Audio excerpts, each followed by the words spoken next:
আমরা যদি সমালোচনা করার স্বার্থেই যদি সমালোচনা করি, দেশের সাধারণ মানুষের কি তাতে কোনো উপকার হবে?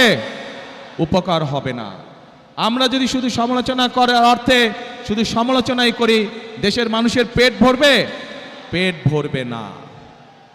প্রিয় ভাই বোনেরা, বিএনপি একমাত্র রাজনৈতিক দল যারা যতবার সরকারে ছিল এই দেশের মানুষের ভাগ্যের পরিবর্তনের জন্য কাজ করেছে। তারা আজ এই দেশের জনগণ, এই দেশের মানুষ যদি বিএনপির পাশে থাকে, ইনশাআল্লাহ আগামী দিনে আমরা একইভাবে কঠোর হস্তে দেশের আইন শৃঙ্খলাকে নিয়ন্ত্রণ করব, যাতে দেশের সাধারণ মানুষ, খেটে খাওয়া মানুষ যাতে করে নির্বিঘ্নে জীবিকা নির্বাহ করতে পারে।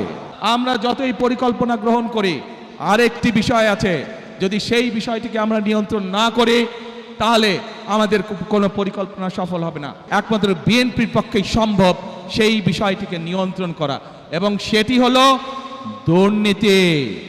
যে কোনো মূল্যে আগামী বিএনপি সরকার দুর্নীতির টুটি চেপে ধরবে। এই দুটি হচ্ছে আমাদের কমিটমেন্ট এই দেশের মানুষের। 15 বছর যেভাবে আপনাদের রাজনৈতিক এবং অর্থনৈতিক অধিকার ছিনিয়ে নেওয়া হয়েছিল, সেরকম একটি ষড়যন্ত্র আবারও শুরু হয়েছে। আপনাদের প্রতি আমার আহ্বান, এই ষড়যন্ত্র সম্পর্কে সকালে সজাগ থাকবেন, সতর্ক থাকবেন, যাতে আবার আপনাদের অধিকার কেউ ছিনিয়ে নিতে না পারে। ইনশাআল্লাহ 12 তারিখে এদেরকে জয়যুক্ত করবেন, যাতে আপনার জীবনকে আপনি নিরাপদ করতে পারেন।